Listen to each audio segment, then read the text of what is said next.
close call after a big crash overnight in Green Bay. It was a huge sound of metal just crashing. A car hit 2 homes on the city's west side. We're very lucky that nobody was injured or killed in this accident.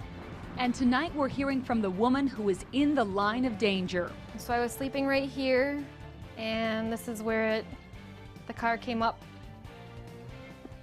Talk about a nightmare. Good evening, everyone. Thanks for joining us. This all started around 2 o'clock this morning on 9th Street. Not the time when you expect something like that to happen, if ever. Police say a 22-year-old woman was driving drunk on 9th Street between South Ridge Road and Oneida Street.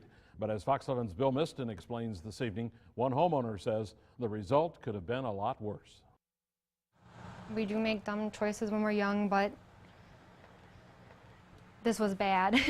Broken glass is strewn about Carrie Jablanowski's living room. The wall pushed in, a window air conditioning unit sits in the middle of the floor, and Jablanowski was sleeping just a few feet away. So I was sleeping right here, and this is where the car came up and hit the other vehicle and came up through the house.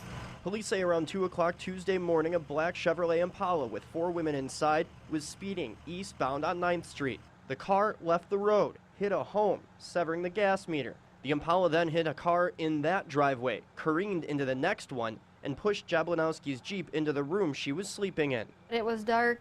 The lights, electricity went out. My husband came down, called 911. We yelled out that we were calling for help because we could kind of hear voices. But those voices left the scene by the time police arrived. Officers caught the 4 women nearby a short time later. The driver of the car is under arrest for operating while intoxicated, causing injury. Police say she will likely face other charges. Jablanowski says she's lucky. I try not to think about it. I try just to think that we're all okay. Especially seeing as the car struck a house, struck a gas line, went airborne, struck a second vehicle, pushed that vehicle into a second house, striking the electrical box.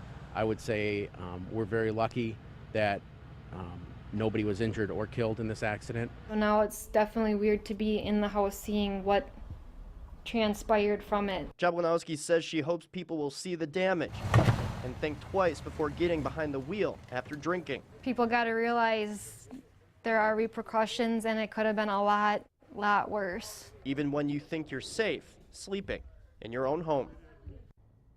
The impact of the crash was so strong it moved the foundation of Jablanowski's home. She says she expects to be displaced for a couple of months. She and her husband are getting help from the Red Cross. Michelle.